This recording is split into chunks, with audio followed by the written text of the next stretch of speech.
Hello everybody, AlzaboHD here, and welcome back to the Stellaris Terrascian Union Let's Play. This is episode number 3, and I've got a great episode for you guys today. In the last episode, for those of you who are out of the loop, we have developed some of our home star system here, the Solus system, where we have successfully constructed a mining outpost outside of the planet of Uranus. Now, this star system is modeled after our own star system, so a lot of these planets and moons are going to have similar names that you guys will no doubt recognize. Now, for those of you guys who are following the series, we are in fact a totalitarian communist dictatorship, comrades. So this is going to be a very interesting Let's Play series where we play as a collectivist, materialistic, totalitarian state. So in this episode, what I've previously said in the previous episode is that we were going to survey our surrounding galactic neighborhood. Now, something that I've forgotten to mention that is quite useful for those of you who are using this as some sort of guide, perhaps, or to learn some few tips and tricks in this in the wake of this Let's Play. I recommend that you guys enable the detailed map mode. This thing is amazing. I found this in one of the Quill's videos. Very, very useful. This will allow us to see if any of the solar systems that we have transported ourselves through with our ships are potentially habitable with planets that will suit our species. Now, of course, because we are humans and because we are basically more or less Terrans, we are only going to want to settle the worlds that are continental, meaning the worlds that are somewhat like our own Earth here. This is good because there are quite a bit of continental worlds in our immediate galactic neighborhood, including over here in Alpha Centauri. We've got a continental world in addition to a tundra world, and over here in Sirius, where we have a continental world with a tomb world. Of course, we cannot settle a tomb world just yet, but once we get the advent of robot technologies and androids, that will not be a problem. So before we get ourselves carried away here, we need to go ahead and continue to scout our galactic neighborhood here using our small fleets. In fact, to this end, as soon as our fleet is out of FTL, which it is right now, we're going to continue to have them kind of scout out this area, perhaps even finding some alien species in the process, right? Well, that's the goal anyways. So after they're done, they're going to come back into Solus, of course, just like our units over here, who are also in an FTL drive right now. So what we're going to do, again, is we're going to have these guys explore and scout about. Looks like this system over here in Yildiz has a continental world as well, which is fantastic news. As you guys can see, we have quite a bit of a galactic neighborhood in which to expand and assimilate, as well as purge of any potential dissidents. We are, of course, going to be settling some off-world tundra planets to set up some gulag systems. That's all part of the flavor of the Terrascian Union, of course. So before we go ahead and get started with our infrastructure, again, I'm going to go ahead and be rerouting these units over here, these army units, or these naval units, I should say, before they go back into the Solus system. And of course, once they go back in the Solar System, we will regroup them, merge them together, and form a bit more of an army, or navy, however you want to view this. Of course, in the interim, our science ship is continuing to survey the Solar System, which is fantastic news. I believe they are almost done. Let's go ahead and go back to the Solar System over here, and this glorious Soviet crimson red that we have here, expanding across our empire. So our science ship is almost done surveying the system, which is fantastic. We can go ahead and set them out on doing something a bit different as soon as they are finished. And as far as our current priorities, I don't want to hear you, Mr. Robot. Bit of an annoying guy, this robot.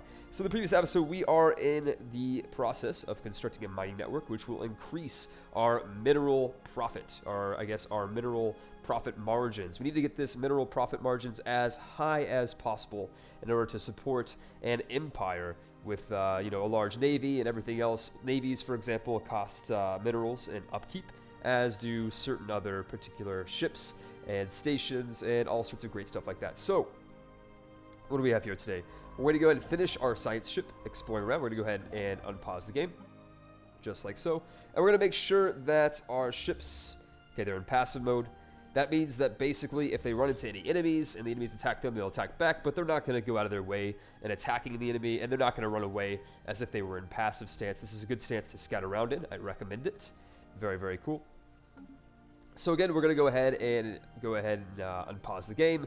Of course, as our science ship is unlocking more and more potential mineral, asteroids and planets, we will be able to use our construction ship to construct mining stations, which will increase our profit by 2 and 2 respectively, giving these over here. Of course, each time you do construct some sort of mining outpost or some type of intersolar or extrasolar orbiting station, it will cost you energy in each month, but that's okay because we have access to even more energy sources here in our own solar star system.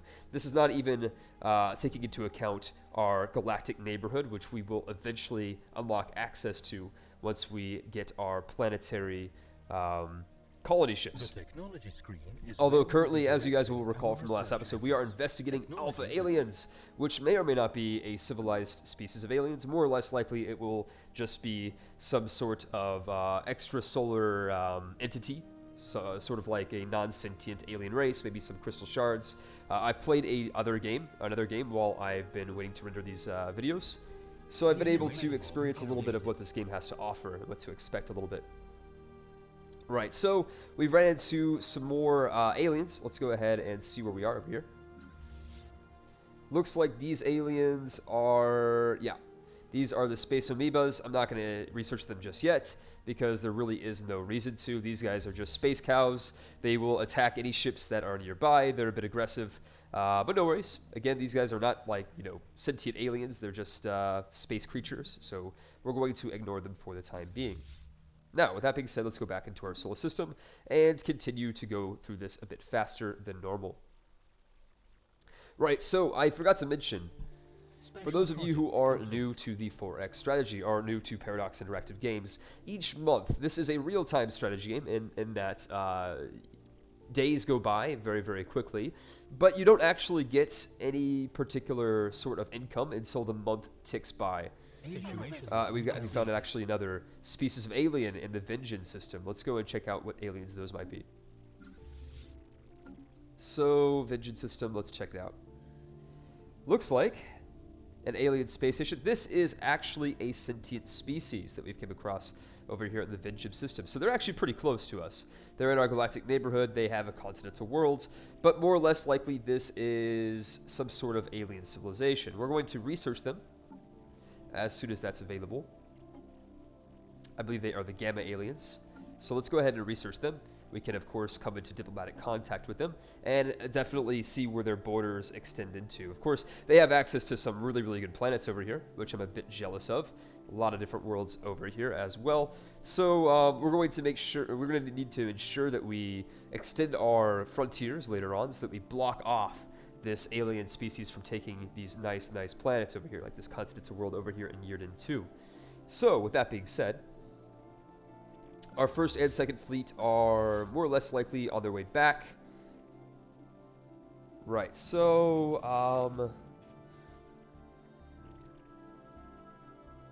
Port of strange free-floating crystals-like objects observed in certain systems have been investigated. So these are the crystalline aliens. These guys are not sentient, at least I don't think they are, but this will start a quest chain.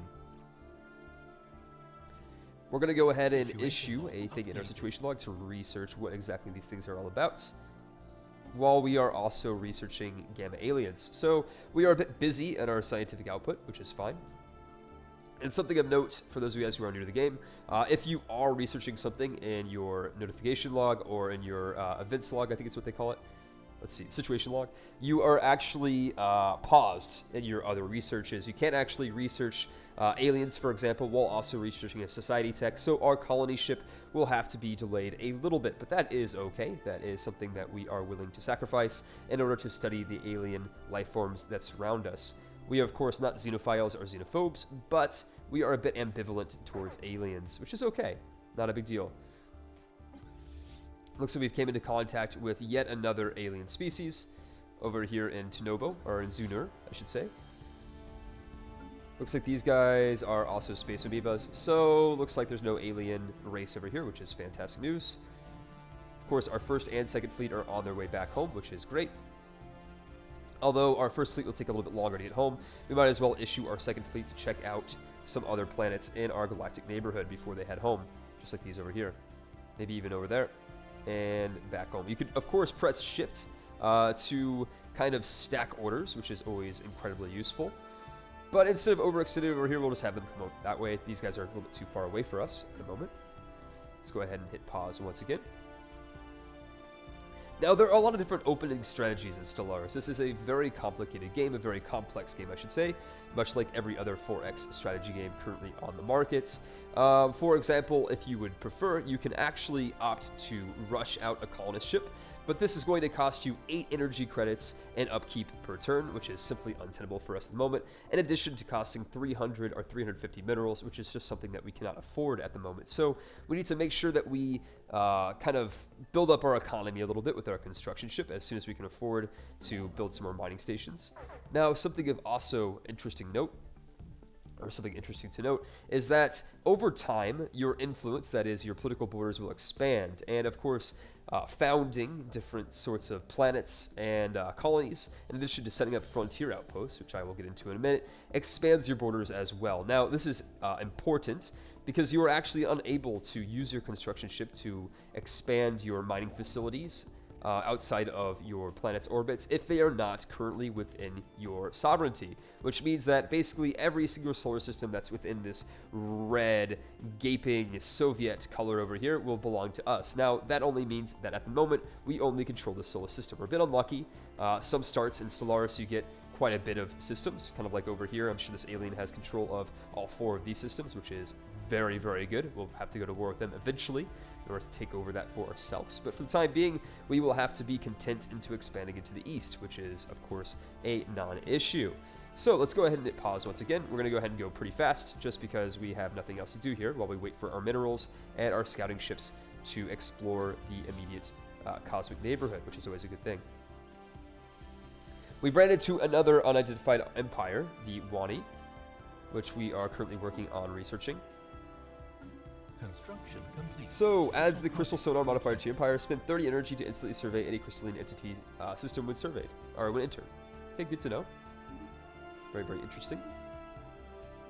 So, with that being said, we've seen that there is an empire in our west, which is bad news because we want to take this world over here in the west, but for the time being, I'm content into basically expanding into the east over here at Sirius, and potentially even further east, because if you are in a geopolitical position where you're on the corner of a galaxy, it seems like a pretty easy place to build up an economy and a defense force. You know, we don't want to be too close to the center of the galaxy, because that's where all of the scary empires are going to be. Let's just cross our fingers that we are not anywhere close to a fallen empire, which I will get into in a minute. So with that being said, we are going to unpause the game again, go into the solar system over here.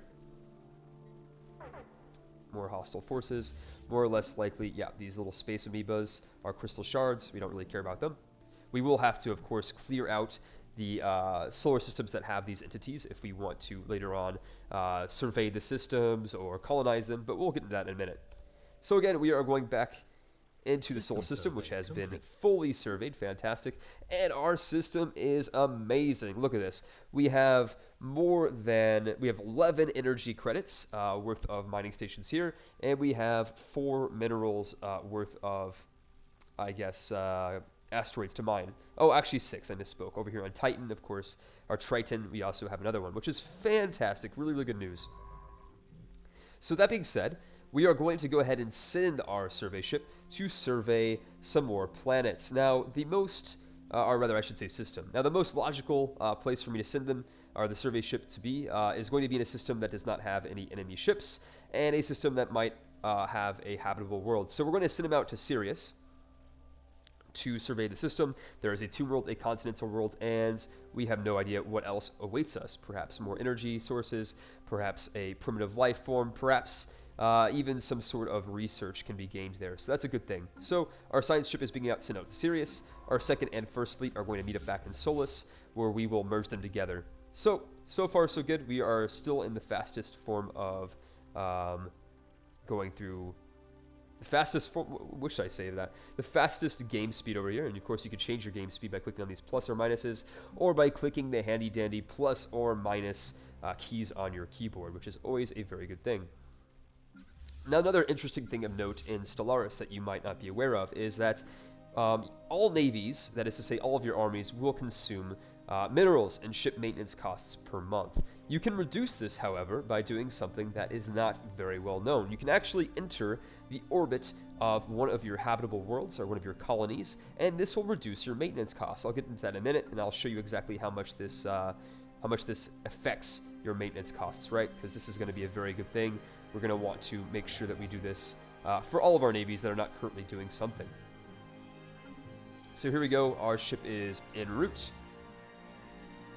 And our special project is completed. We've investigated the Gamma aliens. Let's go ahead and see what happens as a result of that. So let's see, mining drone observation.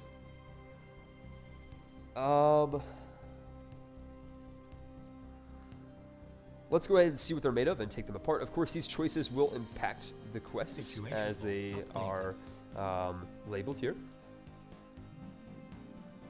And let's see, mining drone analysis. Disable and attempt to reverse engineer a mining drone. So we have to capture one and kill one. That's okay. So I've already surveyed the home system, so I'm surprised as to why that hasn't completed yet. This game does have some bugs, but that's okay. Nothing too important or too serious that will cause potential problems for us. So now that we have some minerals, we want to increase our profit here. We're going to build a mining station on either Ceres or Venus. I'm going to opt for Venus just because it's a bit closer to the sun. Why not? We're going to fully develop our solar system eventually, and eventually we can also construct more construction ships and science ships to aid in our research and economic, I guess, development.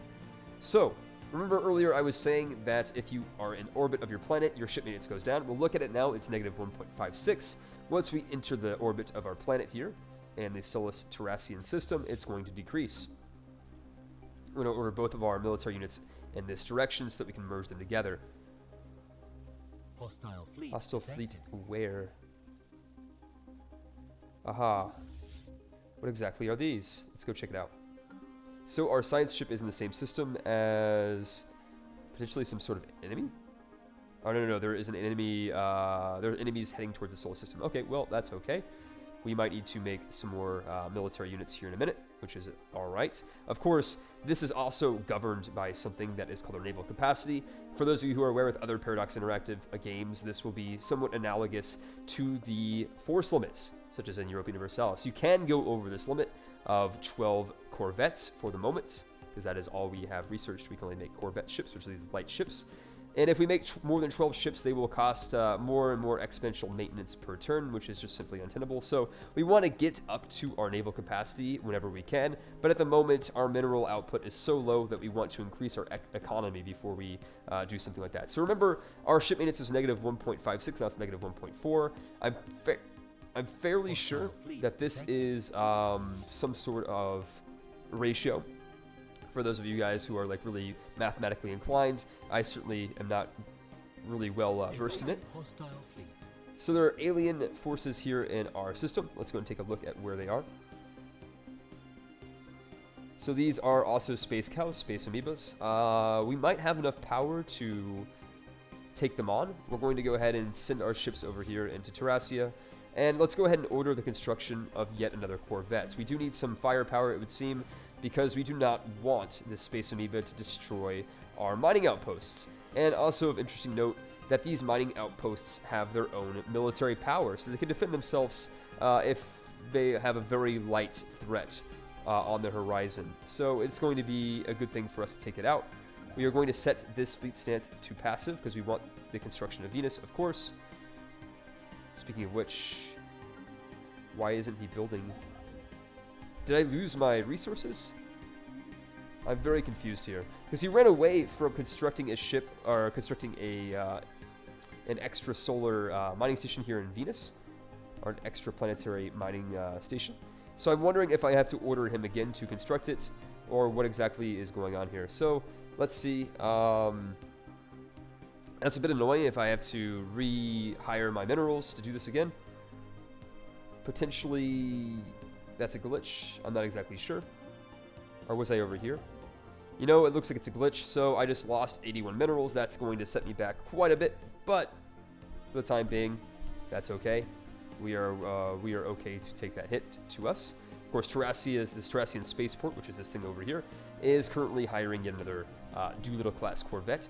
And something that I have not mentioned is that these spaceports are incredibly useful. They contribute to the planetary defense of any, I guess, planet that they orbit around, in addition to being able to hire the ships that you use, including your military vessels, your construction ships, and your science ships. So it's very important to have at least one spaceport, and as you expand, you will more or less likely make multiple spaceports to easily repair your fleets and everything like that. So that's a good thing. So it looks like the space amoebas have left the system. So now that our two fleets are together, you can go ahead and merge them by pressing this button over here, or by pressing the hotkey G, which is much like in Europa Universalis. So this will increase our military power by quite a bit as they are merged together, which is fantastic.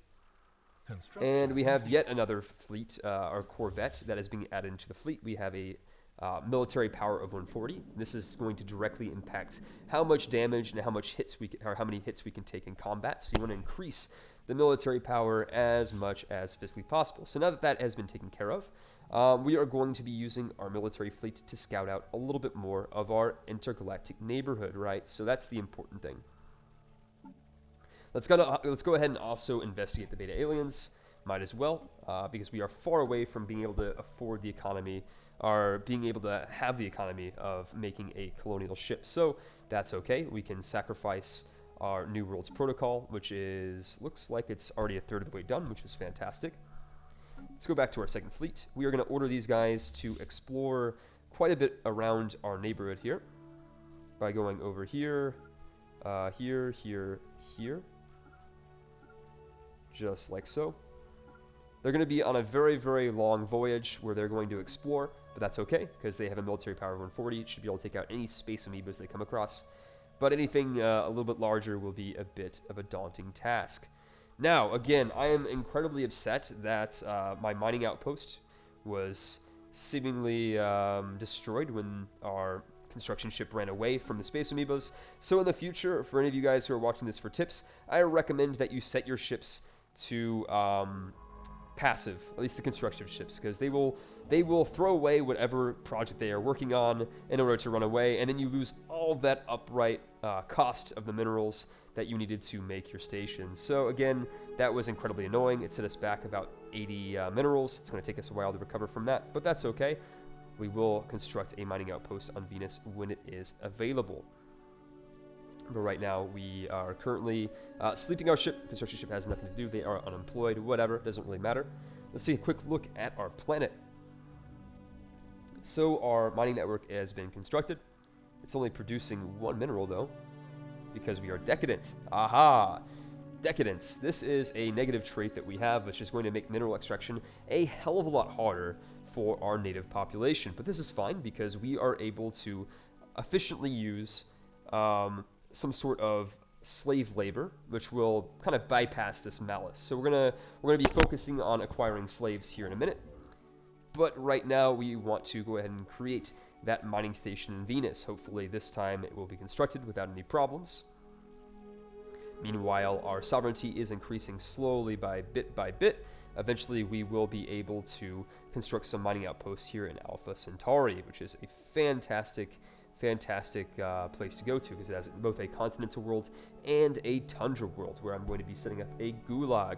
So remember, we are an intergalactic communist dictatorship. This is a dystopia. We don't really care about our people, though I guess our happiness will be a bit shot as a result of this. So again, our second fleet is exploring the galactic neighborhood. We are working on our infrastructure. I hope you guys enjoyed this episode. Stay tuned for the next one when we finish our solar, our solar survey of the Sirius system, work on our infrastructure a bit, and meet those pesky aliens, those pesky beta aliens. We will be reaching out to them and seeing what they are all about. Let's just hope that they are not a fallen empire. Thank you guys for watching, and I will see you guys on the next episode. Take care.